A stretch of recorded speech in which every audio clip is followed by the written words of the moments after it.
My name is Joan Foster. I was born in 1930. It's okay, just I was carry on. born 19th of April 1934, Ward 1B, Rattlebarn Road, Selly Oak Hospital. Yes. I'm the eldest of 9 children. There was Edna, John, Richard, Maureen, Jeannie, Rita, myself, Peter and Paul. Peter and Paul were twins, they were the eldest. And what about your earliest memories from childhood? Well, my earliest memories of childhood. My earliest memories of childhood was sexual abuse, thumpings. If the kids did something wrong, I copped out because I was the eldest. We had to do chores, and if the chores wasn't right, we got an hammering again. We had a golden mother and a lousy father. And what were your siblings like? Well, my brothers and sisters were all right. They were often squabbling, as kids do, you know. But they were all good. We all got on well together. We all had different activities, different things we wanted to do. We were interested in. They had their friends. We all had different friends. We had a great big dell at the back of our house, which was in Warstock, Heiters Road. And it used to be the bomb crater when the bombs fell during the war. We used to go and play out there with our dolls or whatever we played with. Played cricket and football.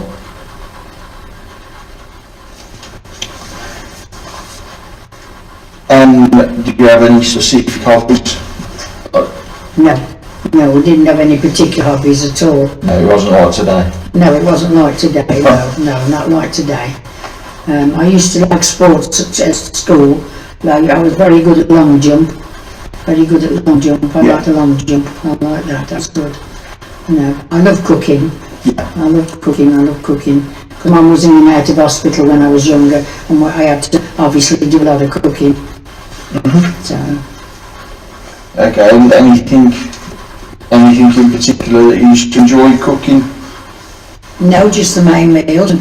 I like making cakes, and I like making tarts for the children, because some of them didn't like vegetables, and to get them to eat the vegetables, as I did with my own children later on in life, I used to put them all in these little tarts, like an instant starter. Yeah. I used to put the vegetables in there with a bit of mincemeat or something, meat, not the fruit. Yeah. And they used to eat them.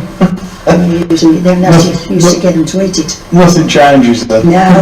Nothing changes, still the same with kids. That's it.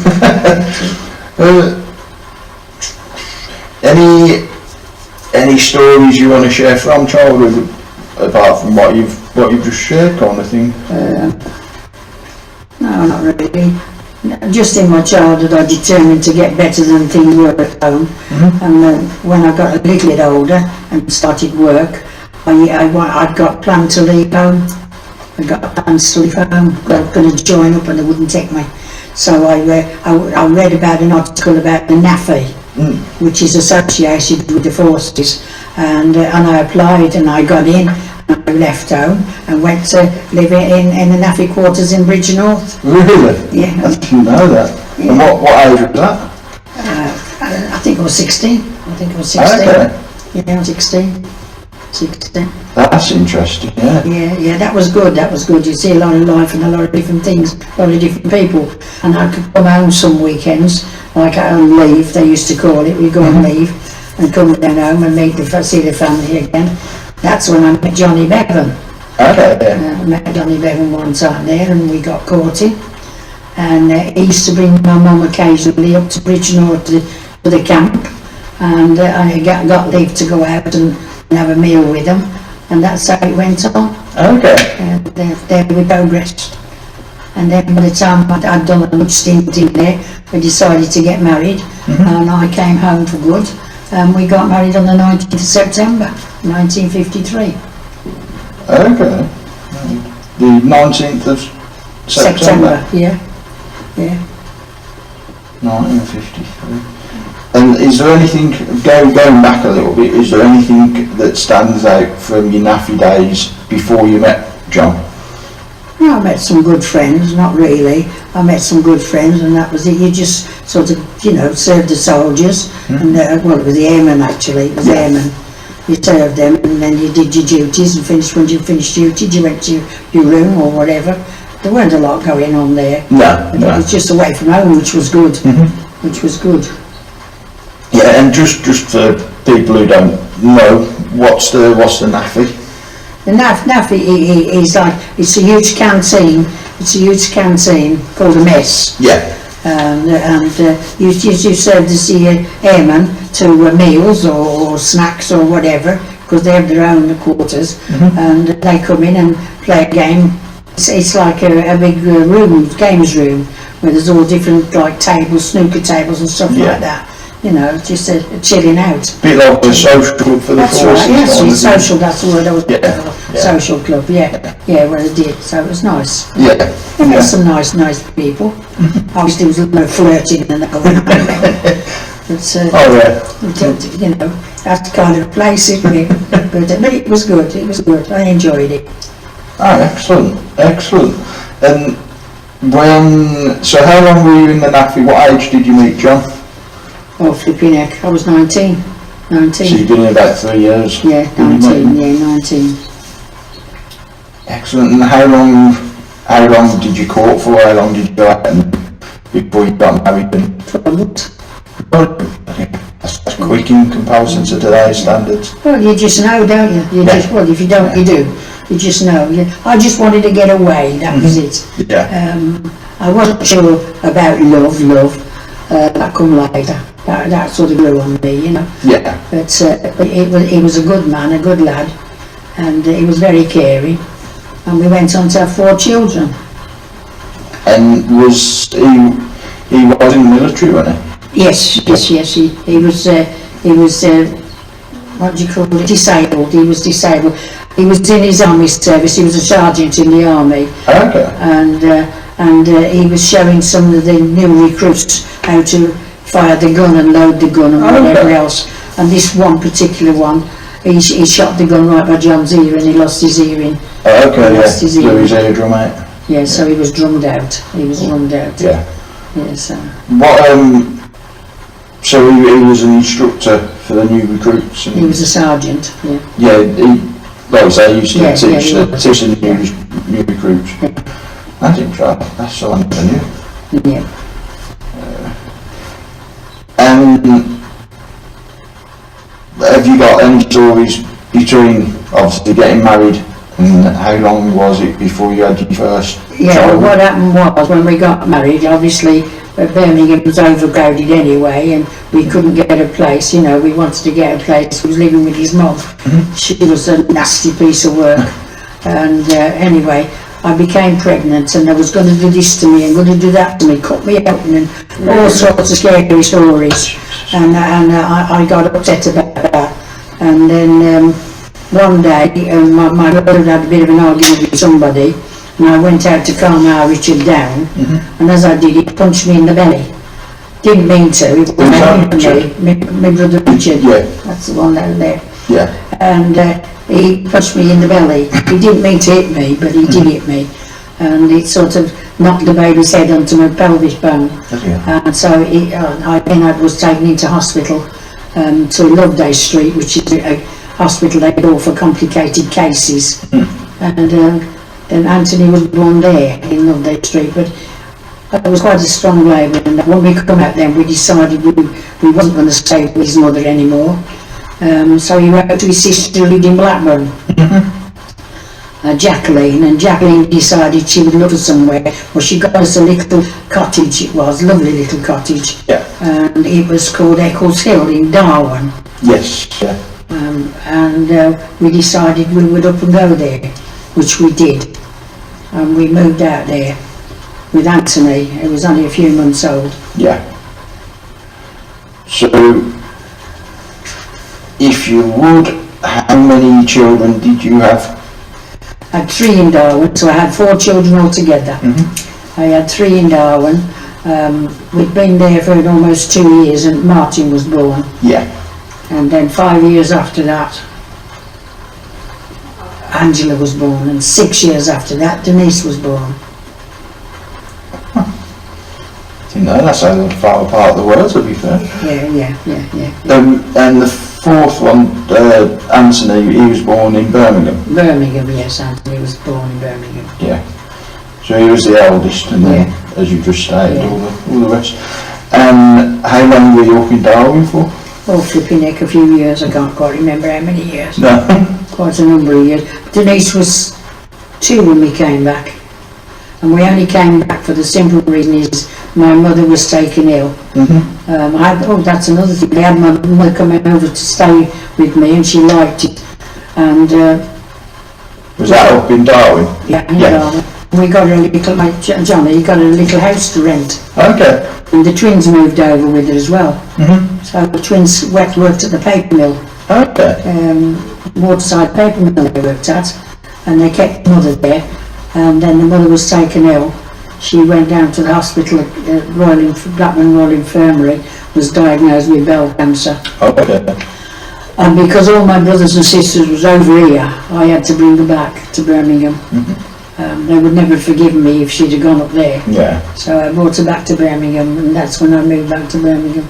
Okay. So, yeah. Yeah. So I came back for my mother, really. No, so. And what did you do up there? You said your occupation was in the NAFI when you met John, and then were you, I'm guessing it wasn't like it is today, were you just a stay-at-home mum while John went out to work? Yes, yeah. Yeah, and what did John do? John was a plasterer by trade. Okay. But he did all sorts. He did everything. There wasn't nothing he couldn't do, you know. Bit of jack of all trades. That's right, yeah. That's right, yeah. Yes. Yeah. Yes, he put new windows in the bungalow and everything. It was only renting it and he put them in, you know. So Okay. it's like your dad, he does all sorts. Yeah. And okay, so you come back down here after a few years up there, and then what happened from there, kind of thing? Well, what happened was when we moved back, I moved to my mum's who lived in Acock's Green at the time, and then we applied to get a place, and we got one to rent in Adderley Road, Saltley. We got one to rent there, you know, which wasn't a very nice area anyway. And being as I'd been on the council list for years and never been taken off, we went to see the council people, and they offered us a brand new house in Chelmsley Wood, and we took it, and we didn't look back. We didn't look back. That was when it was first built, wasn't it? Yeah. 1968 that was. That when it was? That's when 1968. I know there's a couple of documentaries out about it. Yeah, that's which right. are quite interesting. Yeah. We were the 6,000th house, I think it was. Anthony Bowman Dark was the chairman or whatever he was of the council, and he gave us our keys that day. Really? It was all on the televisions and everything. No. Yeah, it was all on the telly and that. Didn't know that. Yeah. Oh, excellent. Yeah. And what was it like once you'd moved to Chelmsley Wood and you'd set your roots? Obviously that's where we are now. Very active. We quickly got involved with the community. We hadn't got much going on for the kids or whatever, so we got involved with the tenants hall. The tenants hall opened in 1970, and we got involved. John and I got involved. John became secretary of the tenants hall, and I got involved as well at the time. We started a children's cinema club where we had one of our colleagues worked with people that knew about it, films, and got us some films, and we showed the kids on a Saturday morning. We had a cinema club on a Saturday morning, and then we had the 7 Up club, and then we tried to do a teenage bop. We tried a teenage bop. We tried all sorts. We even did bingo, and we even tried to do dance nights once a month. We get cans in and whatever, and we started out that way, you know. Okay. So, can you remember what? I'm not sure if you said the tenants hall. What was that? Like a bit of a community centre? It is, yeah. It was, yeah. What is it now? Do you know? Yeah. Or has it gone? It's gone. Oh, has it gone now? It's gone, Yeah. yeah. It went then to be the Seventh-day Adventist Church. That's up by the town centre, isn't it? No, but that's what they did for Craig Hall. Ah, okay. Yeah, the Seventh-day Adventists took over. Ah, That's the Saturday church. yeah, The yeah. Saturday church took it over. Okay, They bought it off the council. okay. Yeah, they bought it off the council. And when you say you got anything else, like, I'm guessing that was within a fairly short amount of time, Yeah, as in a couple of months kind of thing. What, anything else? yeah. And then I got involved with the Baptist church, and the ministers along there had a chat with me, and they was thinking of forming a town council. Yeah. Parish as it was in them days, parish council, and would I be interested? I'd be a good candidate to go up. I ummed and I wasn't sure about all that because I've never been that way inclined, and I decided why not go for it. Yeah. I knew the kids wanted a cinema, and I knew a lot of things what we wanted on the wood, and I wanted to be sure to try and get them. Particularly the old folks. We haven't got any aids because one or two people had been taken ill and been lying ill indoors, and nobody knew they were ill and there.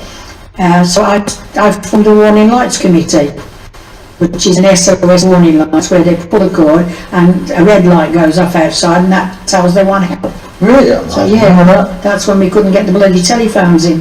Wow. Yeah. So I founded that. So that was one of the things. Then I went on to town council and tried to get a lot of things going, which didn't work out. We couldn't get a cinema. They wouldn't bring a cinema onto the wood at all. So, but then I went on the governors of Keepers Lodge and Windy Harbour Schools. Yeah. I went on the governors there as well to try and do things for the children, you know. Yeah. But that's it. I was on 11 committees from nobody knowing nothing. Why? So, but With no experience. No. Yeah. Well, no, like nothing before that. That's no, I hadn't any knowledge of anything for that. So, wow. That's amazing. That's something else. It really is. well, and then I went on to become mayor of Chelmsley Wood. I've heard little bits about that. Yeah. That was 1983. That was. Do you want any stories from that? You want to talk a bit about that? Well, John died. John died in 1981. He was on the parish council as well. He was a councillor, and he died. And a bit later on, they thought that because of all the effort and things I'd put in over the years, it was time I became the mayor. Okay. And they voted me in, and I was mayor for 12 months. And I met a lot of wonderful people. I had a mayoral ball, and that's where I met Dr. Arthur Bevan. Okay. No relation whatsoever. Met them, and then there was another Bevan on the wood, and he lived in Hatfield House, and he was a local policeman. Okay. Terry Bevan. Okay. Yeah, so that was that, and no relation at all? no relation. None of us are related to one another. And anyway, as I say, so. But I enjoyed all of that. That was nice, and it was nice going meeting people. And when the Falklands was on, I was particularly asked to go over to Kingshurst. One of the chappies over there, his ship went down, and he lost a lot of colleagues, and he was a survivor. Yeah. And they asked me if I'd go and welcome him back to Chelmsley Wood and thank him and all his comrades, and that's what I did. Oh, I went excellent. over there, and that was nice. That was very nice. That was to be able to thank him on behalf of Chelmsley Wood for all the hard work, you know, and for all his colleagues, etc. It's nice. That was. Yeah. Oh, excellent. Yeah. Then they wanted me to go and judge a swimming gala and give out medals there. Yeah. So one of the greatest pleasures I got being mayor of Chelmsley Wood was going. My brother Richard, who's deceased now. He had a pub in Curzon Street. I forget the name of the pub. He had a pub in Curzon Street where he was landlord, and one of my brothers, Peter, one of the twins, he said to me, would you go with me, Joan? down to see Dick? And I said yes, and I got the mayoral chain. He asked me to wear the mayoral chain. So we went, he took me down there with the mayoral chain and everything on. When I got down there, my father was in the room. Yeah. And he said, oh, he always called me the Duchess. Well, what does the Duchess want? So I walked up to him and I looked at him. I said, you see this? That was the chain. See this? My mother done that. That's what my mother done. Not you. My mother done that. And I'd got £5 and I put it in his hand and I swear. And I turned around and I said, here, I hope he effing shoots you. And I walked out and those were the last words I ever said to my father. Yeah. Yeah. The last words I ever spoke to my father. And that gave me a great deal of pleasure, that did. I can imagine, yeah. A great deal of pleasure, believe in me. No, but yes. Yeah, and any more? It sounds interesting as hell. And then one of my very, very good friends, we started a lunch club at church, and we were without a minister, so I took over that, done all that. Were you a minister for a bit? Yeah, we haven't got a minister. No, I mean, did you do Yes, I did for a few months. Okay. I did for a few months, and then we started at Craighall. We started a senior citizens club, Yeah. and that senior citizens club started with John. John was helping out as well, and that started in 1970. And over the years, I got involved, and I run the club for 30 years, and it's still surviving to this very day. What's it called? It's held down the Banbury Club, and it's called the Over 60s. Is that what it is? Yeah. It's the Over 60s. But now, unfortunately, it's called the Banbury Over 60s. Yes. Because of where it is. Yeah, the Banbury Club. Yes, they give us the room free of charge. Okay. Yeah, they don't charge us. They give us that room free of charge. That's nice considering But, you out to set I up. had to pack it up 2 years ago, and I handed it over to Lorraine Jones, who's former Bevan, Yeah. but not related, and she's doing a really good job, and it's still surviving today. So that started in 1970. Okay. I'm thrilled to bits. I've always been associated with it. Yeah. Got it grants when I could and that, you know. I remember that from when I was younger, yeah. Yeah. That's some going so far, that is. Like I say, you've had almost 90 years of just such interesting stuff. It's genuinely interesting. Oh, It I'm glad you really think is. so. I'm glad you think so. Yeah, so. Okay, how about you said how many children you had, and your occupation and stuff like that. Any challenges, like I say, anything you don't feel comfortable talking about, that's fine. Any challenges throughout your marriage? Any triumphs and challenges? Yeah, one particular thing about me in our marriage was Johnny. He never bless him. He never liked me working. He didn't like me going to work. He was the man. He got to provide for his family, and he wasn't ever on big money or big paid jobs at all. He worked hard, and this one particular time we wanted a new 3-piece suite, and I wanted the washing machine because I got one of the old-fashioned things with the ringers and everything, you know, and everybody's getting modern stuff, and we wasn't. I wanted that, so we had a talk one night. It took a lot of talking round to let me go to work, because I never liked debt. Because when I was younger, my mum sometimes went into debt to get groceries and that, because he never gave her any money, and I didn't want that. So if we couldn't have it, if I couldn't pay for it, I wouldn't have it. So what I did then, I applied for a job in Bayero Engineering, and I got a job as a power press operator, which I was in my younger years. And I started there, and I bought a washing machine, and I went down and saw the furniture people and said, I would like, and it was a big corner unit, I would like that unit, but can I pay you so much a week before I have it? And they said yes, and I used to take down money every week, and when it was paid for, they delivered it. And Okay. that's the only way I would have stuff. Yeah, yeah. And that's So why I went back to work, and he didn't like it. He didn't like No. it at all. it's totally the reverse of Yeah. our society now. But it was needed, and Yeah. he knew that, and he knew that. And he settled in the end. He settled in the end to it. I didn't know that. I didn't know that. Yeah. And just when you say power press, what was that like? What did that entail? Car parts. Car parts. Metal and that, metal car parts. Yeah, I know what you mean. The pressing of metal to Yeah, make like car doors and stuff Yeah, like yeah, panels yeah. and stuff. Okay. Yeah, yeah. That's really interesting. That I wish I had that same mentality of if you can't afford it, don't get it.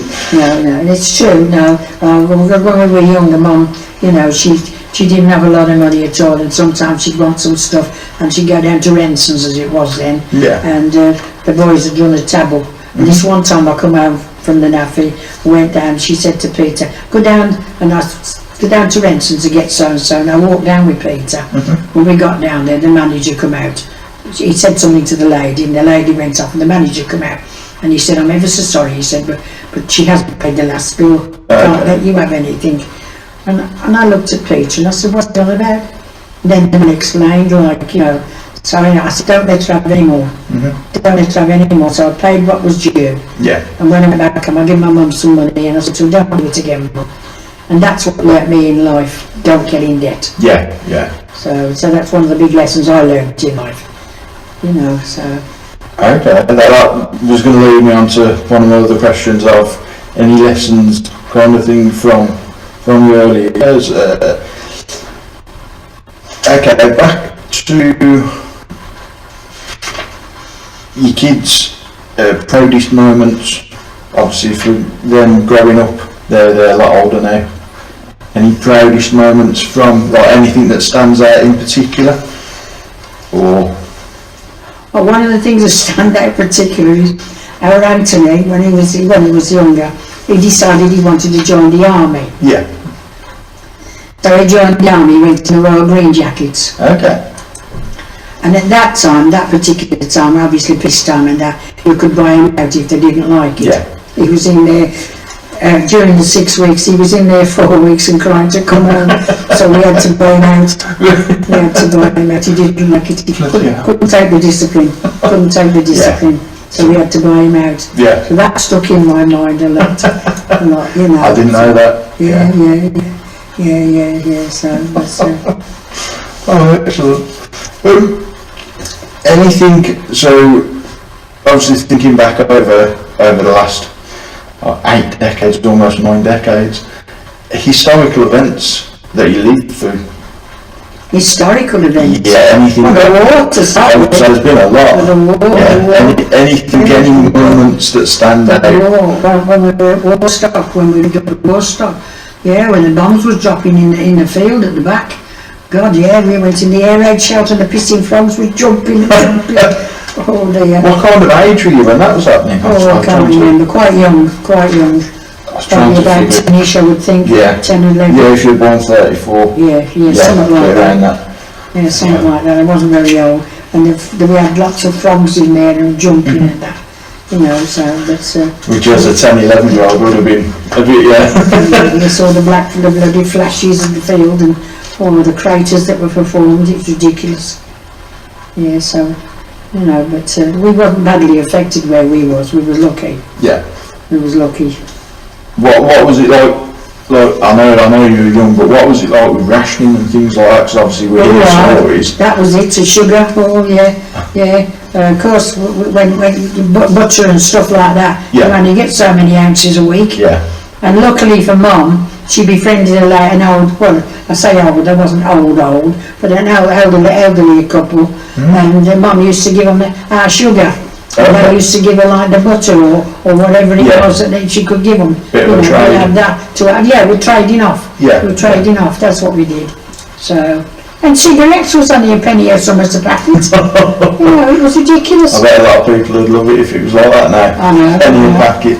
And we did paper rounds. I did a paper round. Yeah, I did a paper round. Yeah. No, we did all sorts. Anything to get through. Anything to get by. That's it, That's the thing, yeah, again, it's nothing like it is today. Oh no.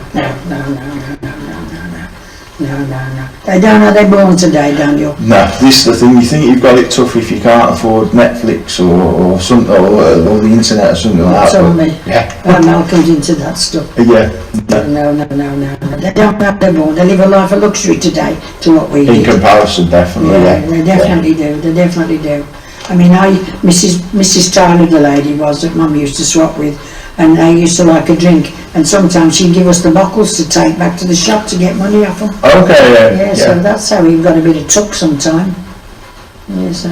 Yeah. And it's funny, you know, just recently, the last 2 years, one of the ladies that I was brought up with, I lived here and she lived there. Her name was Joanie Johnson. She's got in touch with me. Okay. And we're supposed to be meeting up at some point. Yeah. So that'll be interesting. Yeah, She's 85. She's 85. That'll be really interesting. Yeah, that will be yeah. interesting, yeah. But I don't know when that's going to happen, because she's not in good health either. So, No. yeah, so that's happened from my childhood.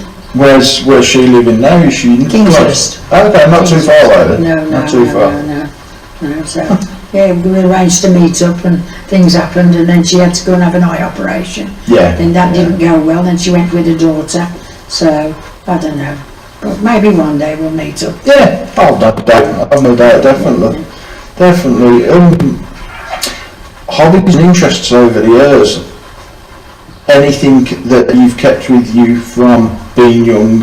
I used to like knitting, because when the girls was born, I decided that I would make them things, and I made them little suits, like, you know, those are the things. I used to like knitting. I've always liked reading, knitting, reading, and I did like me baking. I used to like me baking. Yeah. I got bigger into baking as years got on, you know, so. Any sports, like bowls or anything like that, or anything? No? It's more homely. No. I've never been bothered with bowls. I think like they used to call home economics or something like that when I was younger. That's it. Like you say, baking and knitting and stuff That's like what it was that. called, home economics, yeah. Yeah. So I used to like cricket. Yeah. Football, definitely. Yeah. It was K-bag. Good centre forward I was. Really? Good Did you used to play when you were little then? Yeah. When you were younger? Yeah, on the day we used to play, I was centre forward. Okay. And goalkeeper I played. Really? Yeah, used to love it. Weren't keen on cricket so much, but more football. Yeah. More football, yeah. I think I'm the odd one out then, to be fair, yeah. Yes, so any more historical events? I can think of. Like you got, I know, like you say, the war, anything that would have impacted on your life and changed the society, things like throughout the years, obviously you've been through, Christ knows how many prime ministers and stuff like that. Obviously you said the Argentinian war, you would have gone through the different things in the world, Vietnam and the JFK stuff. Oh, they've all been going on. And the moon landings and stuff like that. Anything you can remember in particular that stood out? No. Can you remember about the moon landing? Because I know that was No. quite a big one. No. I'm just I can't. trying to think a bit more recent kind of thing.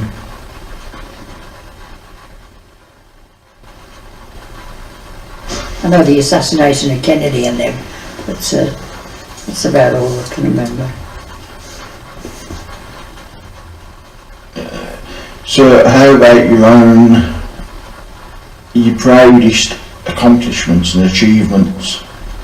My proudest, Yeah, having my children. you did, yeah. Having my children, that's what I was happy about. I always wanted kids of my own. That was good. Yeah, well, I was going to ask about the challenges associated with them, but kids are all encompassing, I think, yeah. Oh yeah. Yeah, growing up, yeah. How about your relationships with friends and family? How have they evolved since you've been little and as you grew older? All right, I've been lucky there, I think. I think I've been very lucky there, you know. I've always been close to brothers and sisters. Yeah, they've all been pretty good. We've all lived in different parts of the country. Yeah. No, the town, I would say now, because I'm back here. They're all somewhere around Birmingham. I've always known you to have a big social circle, so to speak, with all your activities, like the church and the club and stuff like that. I've got a lot of nice friends, church friends and otherwise. You know, so I've seen 1, 2, 3, 4, I've seen 5 ministers come and go. Is that how many? Yeah, in our church, yeah. Yeah. 5 ministers come and go.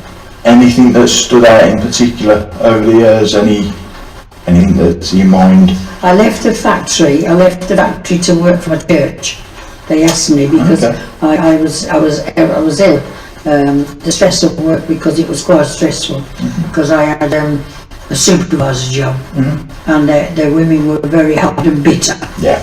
Hard and bitter, and it made my job very hard at times. Was that at the press factory, was it? Yeah. Yeah. And particularly after Dad died. I don't know whether it was jealousy or what, but anyway, I took it pretty grim. So my minister talked to me one day and he said, that factory's going to kill you. He said, we'll see if we can't do something. And then a fortnight later they called me to the church after the service and discussed me starting for the church. And I went to work out for my church in the community. And what did you do for that? Visiting people and talking to people.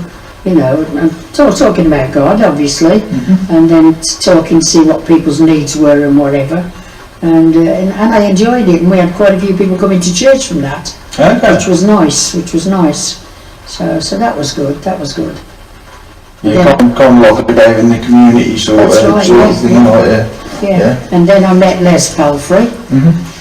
Was that through the church, was it? No, I met him outside the church. I knew Les Palfrey and his wife Jessie. They lived behind me in Ashbrook Avenue. Yeah. And Jessie died, and I hadn't realised. Yeah. And I was cutting through one day from the estate, other side of the estate, to this side of the estate, and it was a funeral day. Okay. And I was going past her daughter's flat and the flowers was outside, and I saw Dougie, the son, and I went and spoke to Dougie, and I didn't realise that it was his mum that day. So we had a good conflow. And I didn't see Les that day, but I saw his son. And then a fortnight later there was somebody's birthday party down the Labour Club. Yeah. And I went down with some church friends down to there, and Les Palfrey was down there. Okay. And he come up and spoke to me. He said, oh hello, I haven't seen you for ages, and he'd got all dinner down his jug. I always remember. And I said, you might have cleaned yourself, you know, typical me. And anyway, we got chatting, and he said, do you mind if I pop and see you sometime? And I said, no, you're all right. Thinking neighbour, like, you know, nothing else. And a couple of times he come up, and he come to dinner a couple of times, and well, he asked me if I'd go out, and I said, why not? We were old pals, old neighbours, and that's how he started. And then he come one day to visit me, brought me some flowers, and he says, would I go on holiday with him? Really? And I looked at him and I thought, hey, what's going on here? And anyway, so we sat down and we talked about it, and I said, well, I'm not going sleeping in the same bed as you, if that's what you're thinking. I said, you can get that out of your head. I said, because I'm not like that, and I'm not going to be like that. So anyway, no, we'll go as friends, platonic friends, he said. So I said, I'll think about it.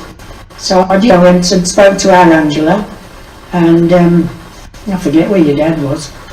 Anyway, I think he was in Guernsey. Anyway, I forget. Yeah. Anyway, I spoke to Angela about it, and Denise about it, and they said, well, why not go for it, Mum? It's a holiday. I said, all you've got to find is you spend money. So I thought, fair enough. Anyway, I agreed to go, and we went. He took me to Tenerife, and I'd never been abroad before like that. No, I'd been on the ferry. Yeah. I'd been on the ferry to Amsterdam. I took the club a couple of times to Amsterdam for turkey tinsel. And anyway, so he took me to Tenerife, and it was absolutely beautiful. So flipping English, I couldn't believe it. I thought I'm going into a foreign country till I got there, and it was so lovely. And he was very, very nice, and he was a gentleman all the way through. And anyway, towards the end of our holiday, we went down to Los Cristianos. We went down to another Los Cristianos a bit further down the coast, and they got a big, it was like a big market, but it wasn't a market as such, it was like a fashion parade type market, where they were selling clothes and people were modelling them. Okay. But there wasn't expensive clothes, which shocked me actually, because this one woman come out with this lovely costume on, a skirt and a jacket, and it was lovely, and it was in a beigey colour. And I thought, my mother would look nice in that. And I bought that for my mother, and she went to my sister's wedding in it. Okay. And that was lovely. It was ever so cheap, and I couldn't believe how cheap it was. I got myself a couple of things as well. I got the kids some things, and it was really cheap, couldn't believe it. Yeah. Of course, and then the fags was cheap, because Les was getting fags for his pals and his mates. And it was nice, and anyway, we'd done that, we went back. And I said, I'm going to have a shower. And he said, oh, all right. He said, I'm going to make a drink. So I said, okay. So anyway, he made a drink, and I had my shower. And we got dressed. We were going to go out for a meal. Anyway, it swung me round, and I said, what you doing, you know? And he said, do me a favour. I said, well, will you listen to me? So I said, go on then, I'll listen. He said, you've got under my skin. He said, will you marry me? And I looked at him, and I said, are you daft or what? He said, no, come on. He said, we're two lonely old souls. He said, we're doing nothing. He said, don't need to be handy-panky. He said, come on. He said, let's get married. He dragged me round to this church, asked the vicar if he'd marry me. He said, no, you've got to be resident so long, so long. In Tenerife? Yeah, in Tenerife, that's where we come from. No. And he says, and then we went to this church, and he said, no, he couldn't, because we hadn't registered and got it, this and got it, did that. So I thought it was all a nonsense, to be honest. And anyway, and then he pulled me into the church, and he said, stand there, like an idiot I stood there. And he said, listen, God, he said, I'm not one of yours, she is, he said, my lady is, he said, I want to marry her, he said, so I'm telling you, in the odds of you, I want to marry you now. And that was it. Oh, excellent. That was how we performed. Anyway, when we come home, we talked properly about it and spoke to the kids about it. 2 or 3 of these wasn't happy about it, but then again it was money, Yeah. So anyway, I spoke to the girls again about it, and they was happy enough. And we got married in 13th of March, I think it was, at my church. What year was that? Don't ask me. Remember. Was it 2011? Was it? I can't remember. 2011, I think. No, it was earlier than that. It I remember I was young. Yeah, it can't be that. I don't know when it was anyway. And we were married 18 years before this day. Yes, yeah. Yeah, so. But that was comical, that was, really comical. And that's how it was in our life, laughing all the time. Yeah. It was nothing sexual, it was just, you know, I wouldn't live with him because I didn't believe in that sort of thing, you know. But today I do, because of the situations. Today I understand fully, but of course at the time I didn't. And anyway, as I say, but it worked out well, So, Yeah. But he could be a moody bugger. Oh, yeah. He would like to be quite possessive if you let him, Yeah. you know, but you know how far to go, and that was it. So, but he was good company, and he took me, I went to Tenerife 20 times. So how many was in the end? 20 times, yeah. When I sold the house, we went, and then we went to Cyprus for 3 months. I remember some of my earliest memories were like round your old house. I always remember your big chest freezer. And I remember selling the house, and I remember being really upset because like, where's Nan going to live kind of thing, and where am I going to go kind of thing, like we can see and stuff. Yeah. Oh, that's when we got the caravan, the mobile home. Yeah. We sold the house and we got mobile home. And as I say, it was fine for the house. I didn't get much for the house at all because I'd still owing on it. Yeah. You know, so, but and then we got the mobile home, and it was good. And then one day we went to Sheldon East Social Club, where Les used to belong, and his son was in there, and they were taking the piss out of him, to be honest. They were saying, "You're going to sell your pegs this week," you know. Alan didn't think it was funny. Okay. No, Alan didn't think it was funny, so he had to go at his dad about living in the van. But we didn't live in the van. We used to go down to Burnham-on-Sea. Yes, yeah. And that's where we'd park up in the caravan park in Burnham-on-Sea. Things like that, you know.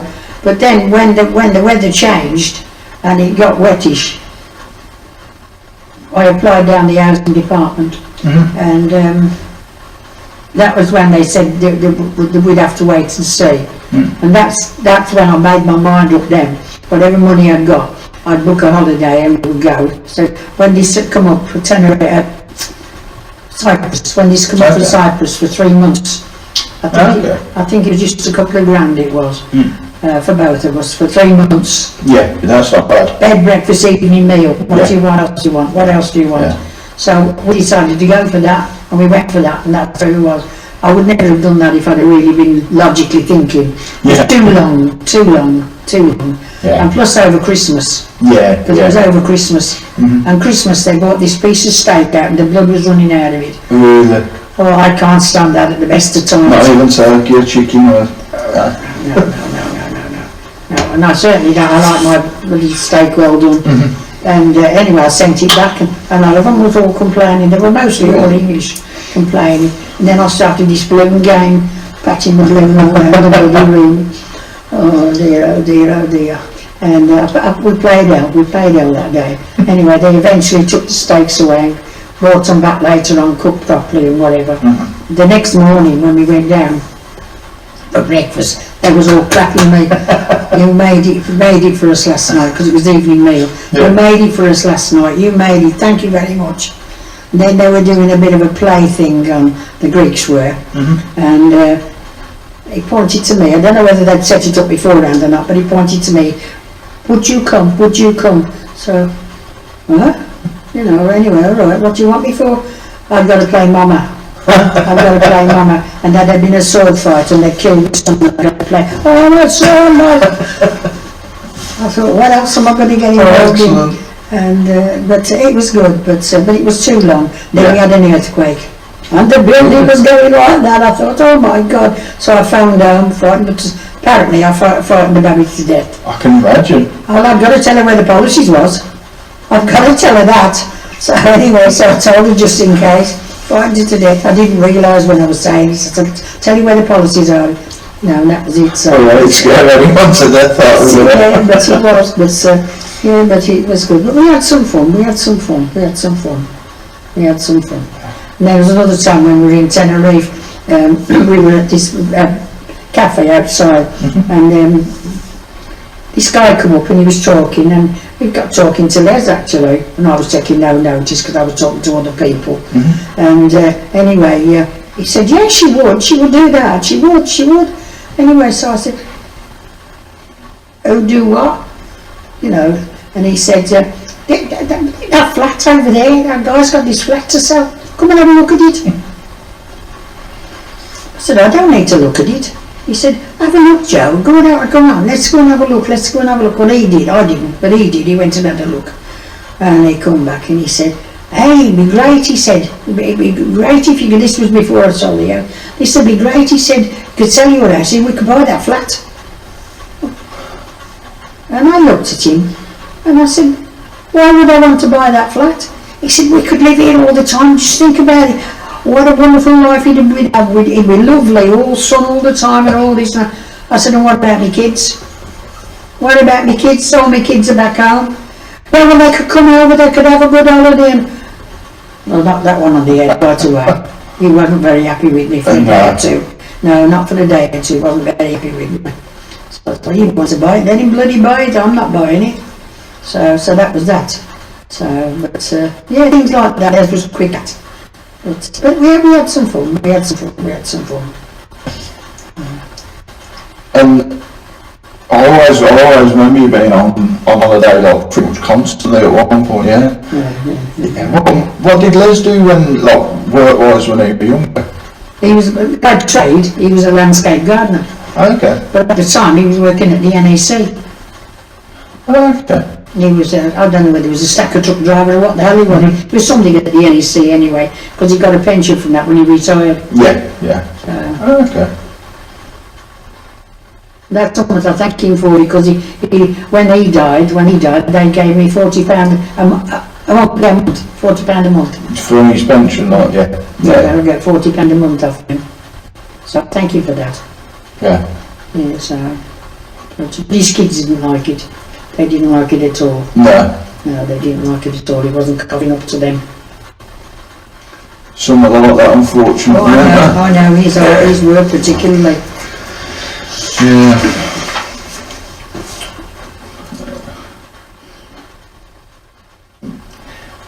Was there any more you want to say about Les? Any more stories? 'Cause there are some good ones. No, not really. Only one time he's down in the Banbury Club. It was one Christmas party we'd gone to from the club, and he got, unbeknownst to me, he didn't, as far as I knew, he didn't drink short or anything like that. As far as I knew, we only drunk beer. But we were on the dance floor with our friends, like, and I was on the dance floor and he was sitting there at the table, and they were going around with the free sherries. And unbeknownst to me, he was popping the sherries back. When we got to the table, when we left the table, there were 2 glasses behind where I'm sitting. And when we got back to the table, Doc Bevan said to me, she said, "Bloody hell, Joan, you went off drinking." I said, "How can I be drinking when I've been with you?" It was him. He was absolutely bladdered. And he went outside to drive the car home. Really?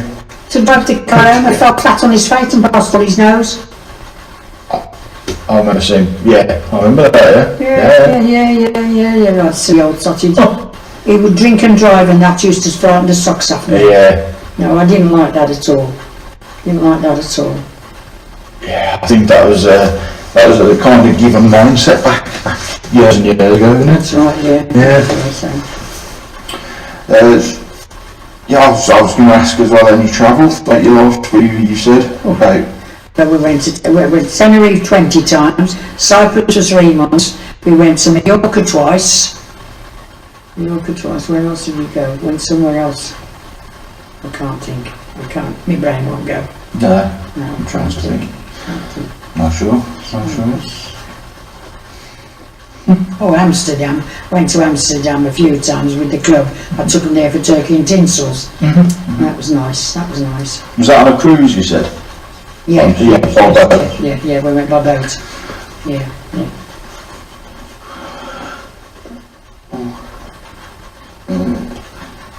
You were saying earlier about your community involvement. Have you got any more stories about that? Anything you've been passionate about over the years, or you said about like your kids' stuff, or setting up, trying to get the cinemas? Yeah, that was all like the that. cinema, children's cinema and that, and they were important to me. Anything to do with the kids was important to me. Yeah. But anything in the last few years you can? Well, apart from the club, no. apart from the club, that's all I've got deeply involved in the club. Well, I think that were enough, to be fair. Worse than children. Yeah. Worse than children, absolutely worse than children. Thing is, Yeah. she done this and taking me ball home. Yeah, like I always used to say to them when they performed, with a child that can smack its body, well, what can I do? Shake it till your bloody teeth fall out. Yeah, you can't eat them. I was forever saying that to them. Yeah. That's it. Any major, so obviously again, like I say, it's a fair few years, any major tech advancements? I know we're on about computers and that nowadays, but is there anything you can remember? So obviously the advent of the computer and things like that, as you like throughout your lifetime, is there anything you can remember in particular maybe that, like, do you remember there being a change and stuff like that? Or? I've never took a great deal of interest in it because it's No. Never. something I didn't fancy, so I didn't bother with it. No. I didn't bother. How about telly? About Grandad. So? Granddad, do you want to No, the TV. About the what? The TV. What The about television. What about it? When was that? Can you remember when that came out? Oh, Yeah. Or was that? we never had a television. No, that's what I was thinking. We Yeah. didn't have a television for years and years and years. Can you remember like getting one, or can you remember first seeing And then one? what happened? What happened? Come on, Joan, wake your brain up. I say it was a fair few years ago. I know it is. Yeah. Be forgiven for not remembering, that's for sure. I remember, where were we? I remember we were out shopping sometime and somebody said they'd got a television, or did we want to go and look at it? And when we went in, it was black and white. Yeah. And it was Granada. I remember Granada being across the screen. And the kids wanted one, and we couldn't afford it at the time.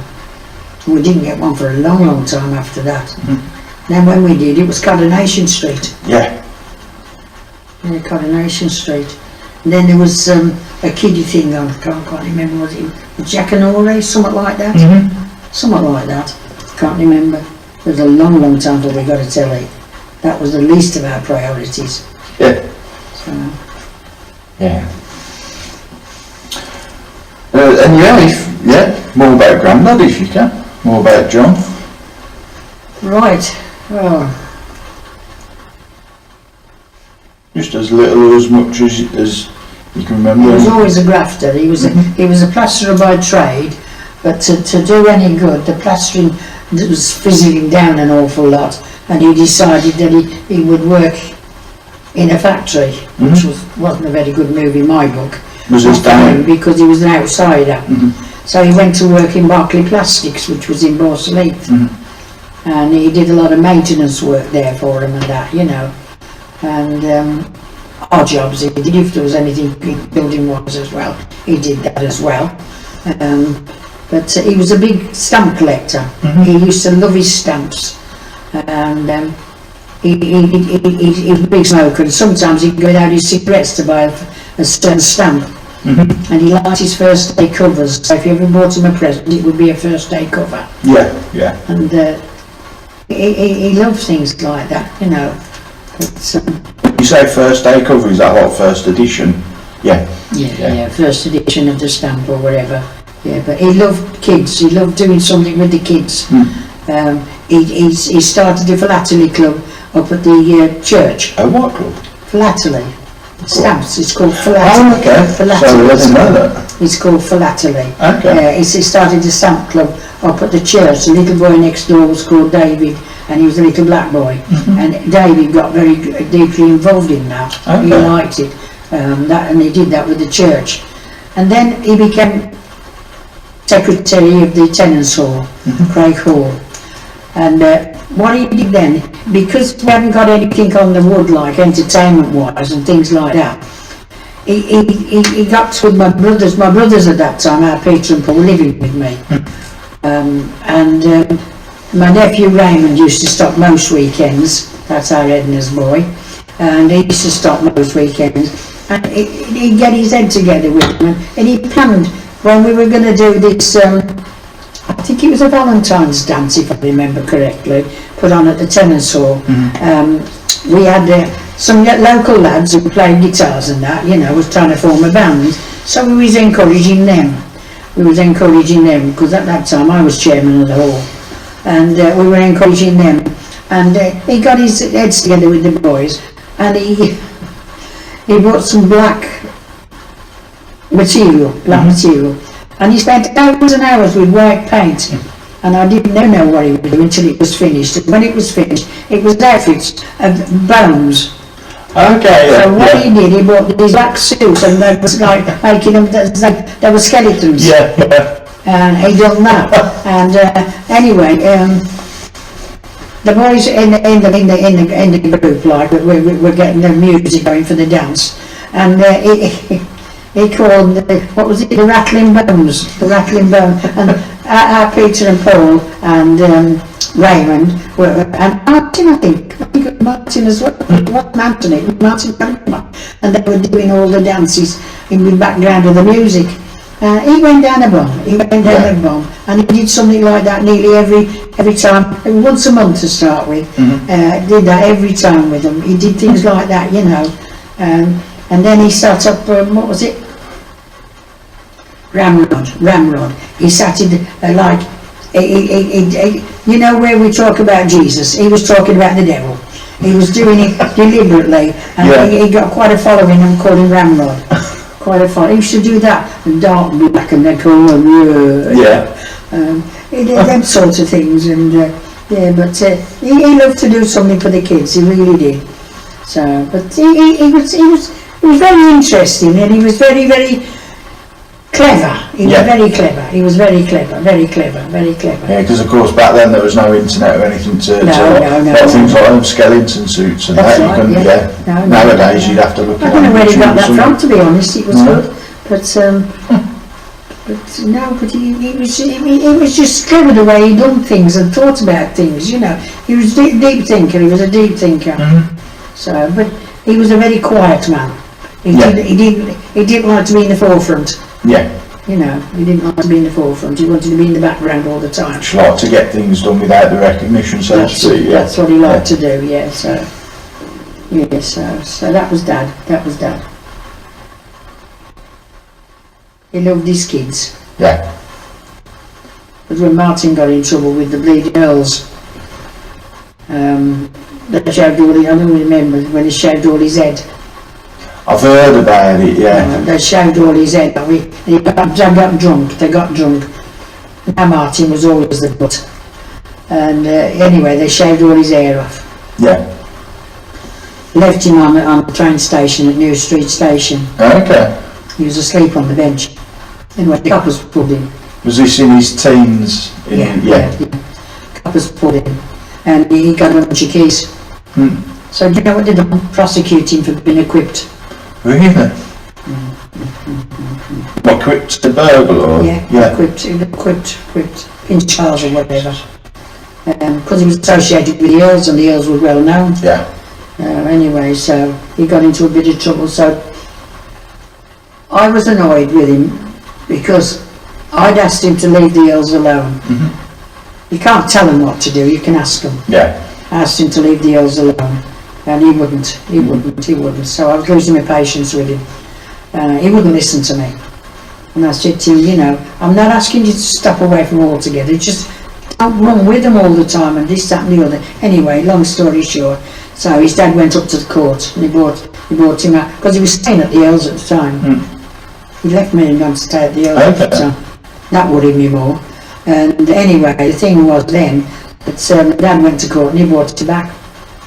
And he sat down and went to make a cup of tea, Dad did. I sat here, he sat there, Martin.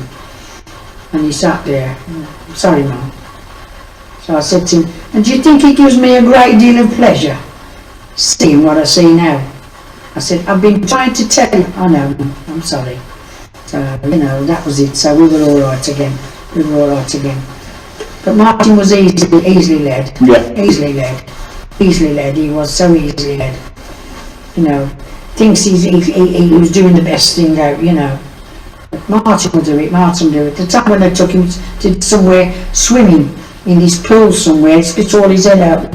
All his head was up near at the back. You could practically see his brain the way it was. And they didn't give a shit, they left him. Yeah. That's typical of his mates. So, was this back in the days of Herman and all that? that's it, Dermond, yeah. Also, I used to hate that. But he deliberately play up to that. Yeah. I used to hate it. So, but there we go. Unfortunately, we all learn lessons in life, don't we? We do, But as yeah. long as we learn, Yeah. that's the important factor. As long as we learn. Nobody's bloody perfect. No, everyone does silly things, especially when they're younger. Yeah. That's true. Have you got any stories about any of the others, like Anthony or any of the other kids that stand out? Well, Anthony, he went to be a postman one time, and he was courting Leslie. Do you remember? I don't know whether you remember Leslie. Leslie Butler, that was her name. Leslie Butler. She lived near Bell Close, and she got a mum, and her mum got a boyfriend. And we went one time over there. They invited us over to a party at their house. Dad and I went over just to be polite, because they were courting there and they were talking about getting married. So we went over just to be polite. And over there he started doing a bit of a jig, like, you know, and this bloke come up to me, he was dancing. You're licking your bleeding ear up. Licking me ear. So I slapped his pissing face, didn't you? I slapped his face and walked out. And of course I was all the bad buggers then. I was all the bad buggers and that, oh, horrible man. And anyway, so she was living with him, he's horrible. And anyway, as I say, so then Anthony decided he's going to marry Leslie. So I said, well, you can't be any more bleeding unlucky if you don't get married on the 13th. So he got married on the 13th. And Leslie had already got a boy called David. And so Anthony and Leslie went on to have 3 children. Yeah. So they had 3 children. They had 2 boys. That's right. He had, David was already hers. Then he had Christopher, which I'm still in touch with Christopher today. He had Christopher, and then there was Nigel, who was a little rat.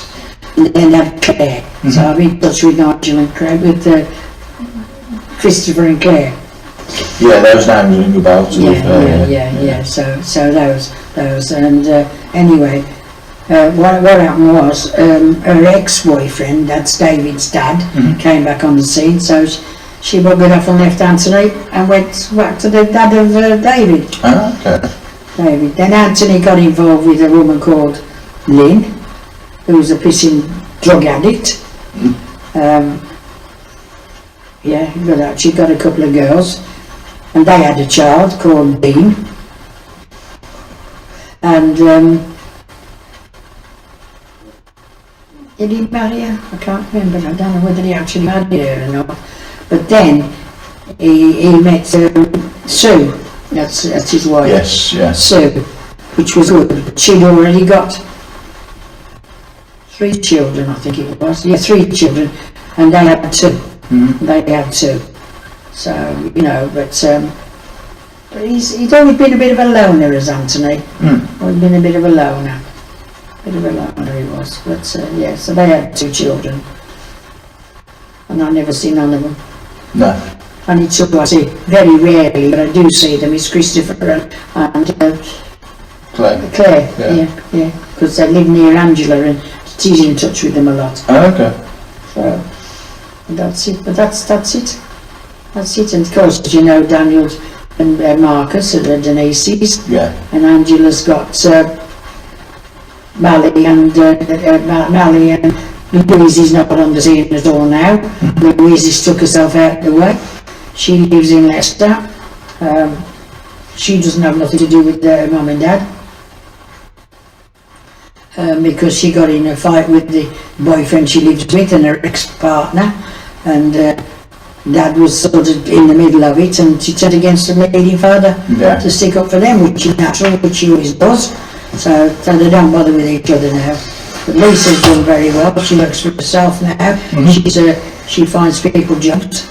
And she's got 2 children, which is Jack and Chloe. Jack and Chloe. And recently, last year, they got married to Alice, and he never wants children. He's got a dog, and that's their baby. So that's Alice up there. And Jack and Chloe by the side of Alice. Yeah. So they're 2 lovely little kids. So, but that's it. Yeah. Marcus has not got a girlfriend and not bothering. He likes his own company. He's got a 4-bedroom house in Moston Green. Daniel's in Leeds. He's split up with a girlfriend. He's got another girlfriend now. I don't know where her picture is. I ain't got a picture.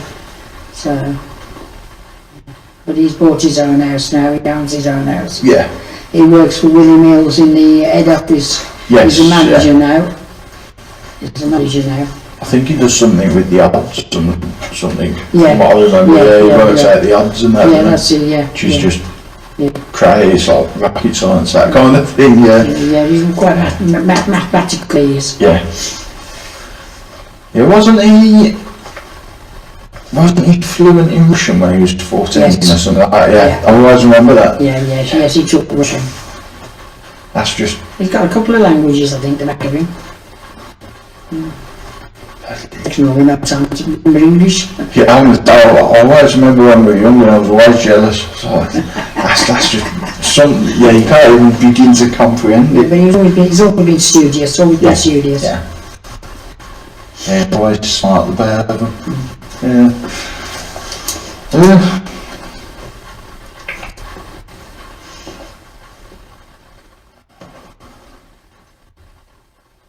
Well, back to kind of present day, present times. Feelings about the current state of the world. Yeah. What changes would you like to see for future generations? I would like to see peace for the world. I think everyone would. Peace for the world. I would like some sensible people in Parliament. That's what I would like. I would like that very much. And I think the world's gone bloody crazy. Yes. And I think they, get my words right now. I think the members of Parliament should take a cut in pay and give it to the NHS. That's what I think. Yeah. And I think a good politician would do that. Yeah. Or he wouldn't take any any rises up.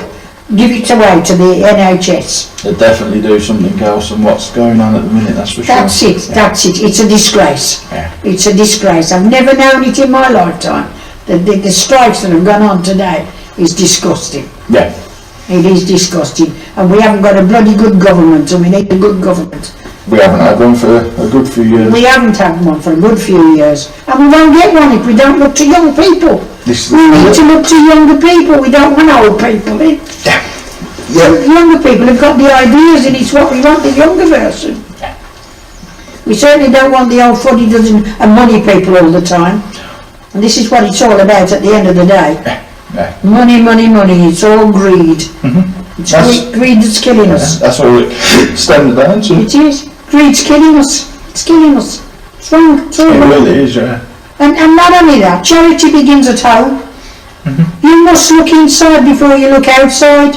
You've got to put inside straight first. Yeah. This is what they're not doing. They're not thinking. No, that's right. Oh, I could write a book about that. No, carry on. Carry on. If you want to carry on venting, please.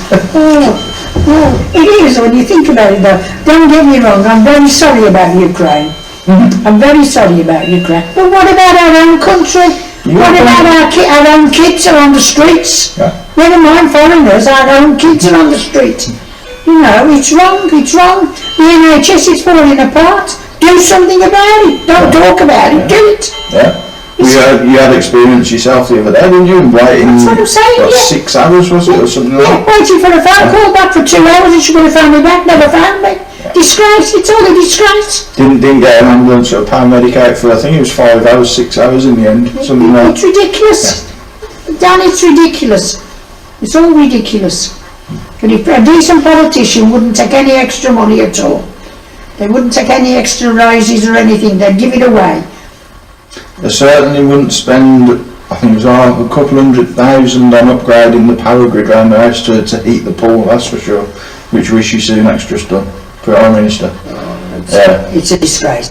It's a disgrace. There was a guy on the radio. This is what you get when you get money people in Parliament. It's all wrong, it's all wrong. Oh yeah, It's all wrong. I keep arguing. I could go on about this as well, and I regularly phone Dad and say, do not vote Tory. Tory do not have anyone's interest by themselves. The Tories... Even Labour at the moment's not brilliant. Let's give the younger ones a go. You know, what is the SDP, whatever it's called. Let's give them a bloody chance. There can't be any worse than what's been done now.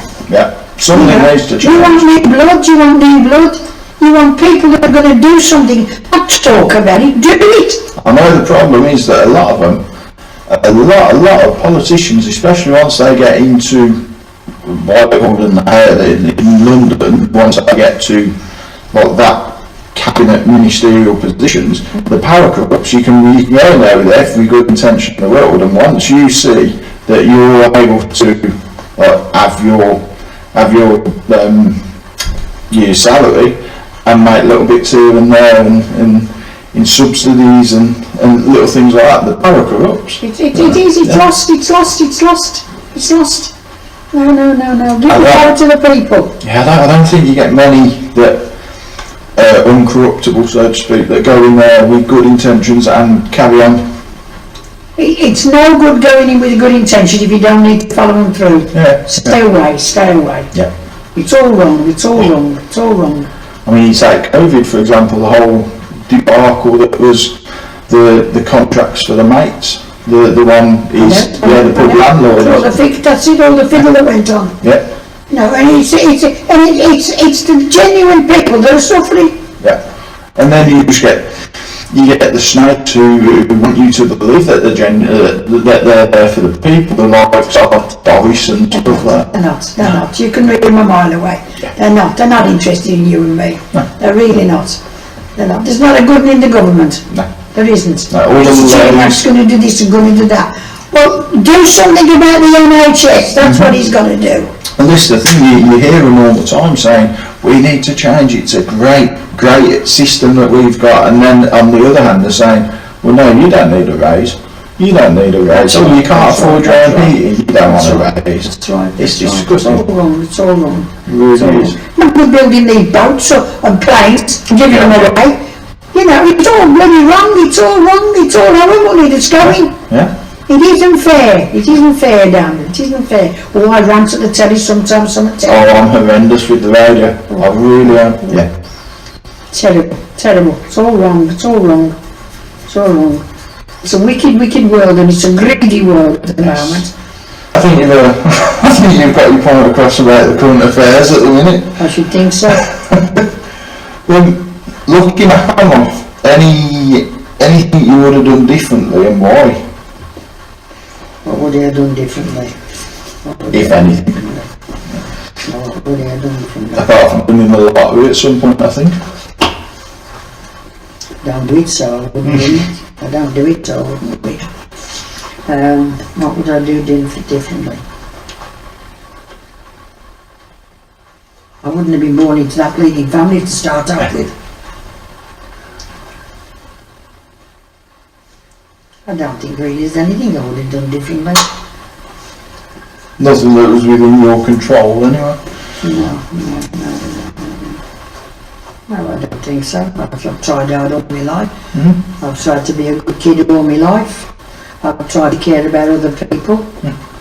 I've made a mistake a couple of times putting people before myself, but that's my life and it's the way I've always want to be, so Yeah, I don't think I would have done anything any different, to be honest.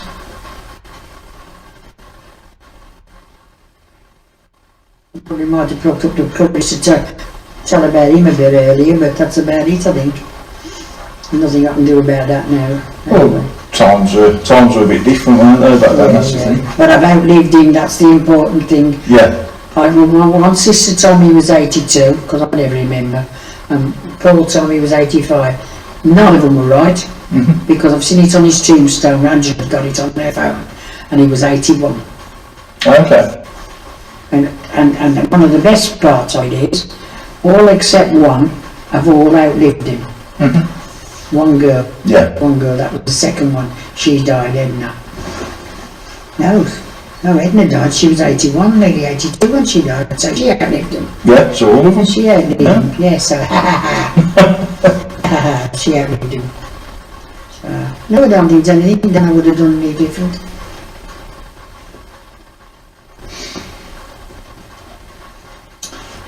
And then a good one, life lessons for future generations. Do you have any life lessons for the generations, the younglings coming up?